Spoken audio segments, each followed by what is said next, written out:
दोस्तों, कहते हैं एक मनुस्मृति भारत के अंदर एक ग्रंथ कभी लागू था। उसके बारे में मैं आप लोगों को बताने के लिए कोशिश कर रहा हूँ। मनुस्मृति धार्मिक ग्रंथ नहीं है। मनुस्मृति धार्मिक ग्रंथ नहीं है, बल्कि हत्यारों द्वारा पास किया गया और माननीय कानून का एक संग्रह है।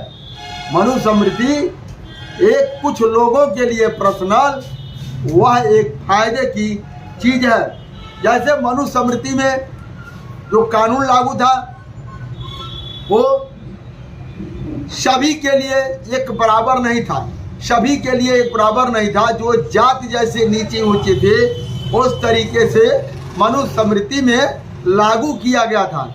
यहाँ तक कि मनुस्मृति में अगर आप ब्राह्मण को गाली देते हैं, ब्राह्मण कितना भी अन्यायी है उसको आप गाली देते हैं, तो आपको ये बता दिया गया है ब्रह्म हत्या लगेगा, यानी आपके ऊपर ब्रह्म हत्या लगेगा।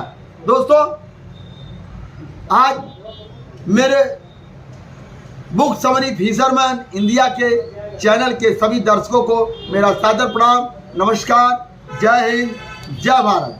दोस्तों, आज उस विषय को लेकर के आया हूं जो बहुत ही महत्वपूर्ण विषय है। थोड़ा सा शीर्षक मैंने आप लोगों को बताया, वो बात को समझाया। मनुस्मृति के अनुसार जो था ये कानून था, उस कानूनों का पर्दाफाश करने वाले महान विचारक मैगस्थनीज उन्होंने इस सारे जो है चीज़ों को खोल किया है। उनके अनुसार उस समय तक कोई, जब वो थे तो उस समय तक कोई ऐसी चीज़ें नहीं थी, लेकिन ये बाहर से लोग आकर के, ये कबीलाई लोग कबीले में रहते थे, इनका एक अलग अलग कबीला हुआ करता था। ये लोग आकर के भारत के अंदर भारतीय लोगों को ब्रेन को हाईजैक करके अपने आप को ऊंचा साबित करने का कार्य किया। पहला, उस समय तक आर्य ब्राह्मण भारत में पूरी तरह बस नहीं पाए थे। मैगस्थीन के समय, उस टाइम मैगस्थीन लिखते हैं कि उस टाइम तक, मेरे सानी उसके समय तक संपूर्ण रूप से भारत में ब्राह्मण बस नहीं पाए थे। वो जो है जगह जगह डेरे डाल करके रहते थे, अस्थायी रूप से नहीं रहते थे उस टाइम तक। आज के समय में देखा तो जैसे यूपी बिहार से मजदूर लोग, जैसे पंजाब हरियाणा अदर राज्यों में जो लोग कार्य करने जाते हैं, तो कि वहाँ पर वो बस नहीं पाए। यहाँ जब उनके घर कोई कार्य होता है तो फिर अपने घर रिटर्न आते हैं। इसी तरीके से ये लोग जब विदेश से आए तो यहाँ बस नहीं पाए थे और ये लोग उसको घूमते रहते थे। इस तरीके से इनका जो राजा, जो अगुआ हुआ, मैंने आपको बताया, वो जो कल मैंने बताया था, वो जो क्या किया, भारत के ऊपर बड़े बड़े राजाओं को उन्होंने हत्या किया, गृहस्थ को हत्या करके यहाँ पर अपना साम्राज्य कायम कर लिया। उस समय तक जब मैगस्थीन आए, उस समय तक सिंधु साम्राज्य की सभ्यता ध्वस्त नहीं थी। जो आज सिंधु घाटी की खुदाई होती है, सिंधु साम्राज्य की ध्वस्त नहीं था। वहाँ एक गणमान्य और अच्छे व्यक्ति वहाँ पर रहते थे, एक विचारक रहते थे देश का। वह लोग एक महान, एक नगर था, स्वच्छ और विचारक नगर था। उस नगर में कोई पाप नाम की चीज नहीं था। वेदों में, अब ये लोग जो आए यहाँ पर, इनका मुख्य धंधा क्या था?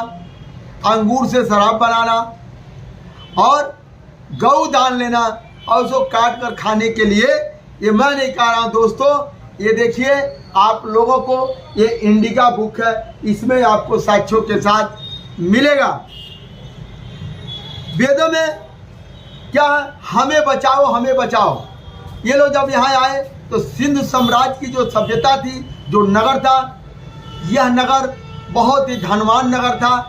इसलिए इन लोगों ने अपने देवता को कहा, प्रार्थना किया, हे हमारे देवता, इनसे धन छीन करके जो सिंधु साम्राज्य के लोग हैं, परसाई देश के लोग हैं, भारत के लोग हैं, इनसे अपने देवता से स्तुति की है कि उनका धन छीन करके हमें दे दिया जाए और ये लोग स्थानीय राजा को मिलाए और पशु बलि खूनी यज्ञ ये लोग करने का कार्य किए, जिसके लिए इनको जब पशु बलि और खूनी जो यज्ञ होता, यहाँ के जो राजा थे इन लोगों ने रोकने का कार्य किया।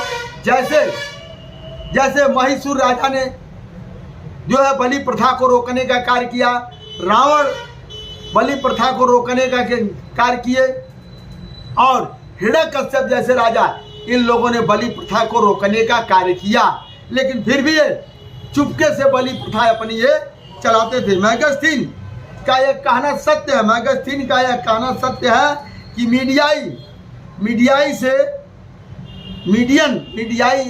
जो बीच में समझौता करने वाले दियोदास के साथ आए आर्य ब्राह्मण, दियोदास के साथ ब्राह्मण अफगानिस्तान से हिंदू कुश क्षेत्र में बस गए थे, जिसे उस समय आर्यावर्त कहा जाता था, जो तत्कालीन शासन व्यवस्था के अनुसार यह क्षेत्र शैलकुश साम्राज्य का एक अधीन आता था। जब सम्राट संदरकोश ने शैलकुश को हराया तो उसके बदले में उन्होंने वह राज्य को संदरकोश नाम के राजा यानी चंद्रगुप्त मौर्य को दे दिया और अपनी लड़की की शादी किए। आइए, वहां तक भारत के अंदर कोई जाति नहीं था, भारत के अंदर कोई जाति नहीं था, अलग अलग लोग नामों से जाने जाते थे, लेकिन उस टाइम भारत के अंदर कोई जाति शब्द का कोई चीज नहीं था। और उस टाइम तक ये लोग ब्राह्मण अपने आप को सर्वश्रेष्ठ करने के लिए ये दिन रात लगन करके मेहनत करके अपने आप को घोषित करने का कार्य कर रहे थे, लेकिन उस टाइम तक ये कामयाब नहीं हो पाए थे। उस टाइम तक ये कामयाब नहीं हो पाए थे। चंद्रगुप्त मौर्य के समय तक ये जो है अपने आप को ऊंचा घोषित नहीं कर पाए थे। और जितनी बार इनका भारत के पूरी दुनिया के अंदर जो सिद्धार्थ गौतम महात्मा बुद्ध से कोई तर्क करने वाला नहीं था, जो कोई तर्क करता था, नीचा दिखाने का कार्य केवल ब्राह्मण समाज ने किया। महात्मा बुद्ध से हर वक्त तर्क इन्होंने किया, उनको नीचा दिखाने का कार्य किया, लेकिन महात्मा बुद्ध के समय तक या चंद्रगुप्त मौर्य के समय तक, अशोक सम्राट के समय तक ये अपने आप को ऊंचा घोषित नहीं कर पाए, ये अपने आप को ऊंचा घोषित नहीं कर पाए। आइए हम और आगे बात बताते हैं। उसके विपरीत यानी जो अपने आप को जो लोग उच्च घोषित कर, उसके विपरीत किसी भी अन्य जात का वर्ण लोग इस प्रकार अपनी ही जात या वर्ण के लोगों के समूह बनाकर नहीं रहते थे। भारत के अंदर कहीं भी ऐसा अपनी जाति और वर्ण का कोई समूह नहीं था, क्योंकि यहाँ जाति और वर्ण कुछ भी नहीं था। उस समय तक यहाँ पर कुछ भी नहीं था। भगवान बुद्ध के साथ ब्राह्मणों का तकरार हमेशा चलता था। भगवान बुद्ध के साथ ब्राह्मणों का तकरार हमेशा चलता था। उसके आधार पर ब्राह्मण अपने आप को सर्वश्रेष्ठ हमेशा घोषित करने के लिए कार्य करता था। क्योंकि महात्मा बुद्ध उन्होंने कभी ये नहीं कहा कि मैं सबसे बड़ा हूँ, उन्होंने कहा मैं कुछ नहीं हूँ, कोई भगवान नहीं है, कोई दुनिया में ऐसा चीज नहीं है, मैं भी कुछ नहीं हूँ, मैं एक विचारक हूँ। लेकिन वहाँ पर ब्राह्मण अपने आप को सर्वश्रेष्ठ घोषित करने के लिए महात्मा बुद्ध के सामने हर वक्त तकरार करता था। लेकिन महात्मा बुद्ध का क्या नाम था? कर्म श्रेष्ठ होता है। वो यही तब भी समझाते थे, कर्म श्रेष्ठ होता है, कर्म से बड़ा कोई श्रेष्ठ नहीं होता है, कोई जाति नहीं है, कोई वर्ण नहीं है, जो है वो कर्म से आदमी श्रेष्ठ होता है। चुपचाप जिनको समझ में आता था वो सुनते थे, वो मानते थे, जिनको नहीं समझ में आता था वो उठ करके चले जाते थे। लेकिन महात्मा बुद्ध ने कभी ये नहीं कहा भगवान है, कभी उन्होंने ये नहीं कहा मैं सब कुछ हूँ। वह एक विचारक के रूप में अपने आप को उन्होंने प्रसारित किया, मैं एक अच्छा विचार देने वाला हूँ, आपको अच्छा लगता है तो मानो अथवा न मानो। भगवान बुद्ध के परिनिर्वाण यानी भगवान बुद्ध के मृत्यु के लगभग 150 वर्ष बाद भारत में यमनों का आगमन हुआ, एक क्रूर राजा का आगमन हुआ जिसको कहा जाता है पुष्यमित्र शुंग। पुष्यमित्र शुंग जैसे आगमन हुआ और यहाँ पर उन्होंने कत्लेआम किया। कत्लेआम करने के बाद समस्त बौद्ध मठों को उन्होंने अपने कब्जे में लिया, जहाँ जरूरत पड़ी उस हिसाब से बदलने का कार्य किया और सभी बौद्धिस्टों को कत्लेआम करके उन्होंने यहाँ से ख़त्म करने के लिए कोशिश किया, क्योंकि ऐसा नहीं हुआ, आज तक ख़त्म नहीं हुआ, लेकिन उन्होंने अपना कार्य को कर करके अपने आप को ऊंचा बनाया। जैसे मैगस्टीन आदि का भी उसी वक्त भारत में आगमन हुआ। मैगस्टीन का उसी समय भारतवर्ष में आगमन हुआ, जहाँ तत्कालीन राजधानी उस समय का पालीभूत यानी पटना, जो आज का पटना है वही पालीभूत था। और भ्रमण करते वहाँ पर वो आए मैगस्टीन, और उन्होंने अपनी आँखों से जो भी देखा उन्होंने इंडिका बुक में सजोया, और सजो करके आज उनका एक बहुत बड़ा भारतवर्ष के ऊपर एक एहसान है जो उन्होंने इस चीज़ को सजो करके लिखा। और आज भारत को जो इतिहास आज हम लोग पढ़ रहे हैं, समझ रहे हैं, तो उनकी देन है। लेकिन उन्होंने कहीं भी यज्ञ होने अथवा बलि दिए जाने का जिक्र नहीं किया है। यानी भारतीय लोग जो यहाँ के थे, भारत के जितने लोग थे, ये कभी भी कहीं ये लोग यज्ञ नहीं करते थे, ना ही पशु बलि देते थे। अब इस पर देखिए, जब देखे ये लोग अनाधुंध पशु बलि का एक कार्य चालू कर दिए, जो बाहर से जो लोग आए ये लोग क्या करते, पशु बलि देना चालू कर दिए। तो उस टाइम मजबूरन हो गया, अशोक सम्राट को शक्ति से उन्होंने कानून को लागू किया। यहाँ तक जगह जगह हर एक क्षेत्र में शिलालेख पर लगवाया कि पशु बलि नहीं होना चाहिए, पशु बलि जो करेगा उसको सजा दिया जाएगा। यहाँ पर कोई समझौता, पशु बलि को एकदम बिल्कुल उन्होंने सख्ती से निपटाया और पशु बलि देने पर उन्होंने रोक लगाया। तो दोस्तों, ये चीज़ मैंने आपको बताया, ये साक्ष्य प्रमाणों के साथ मैंने बताया।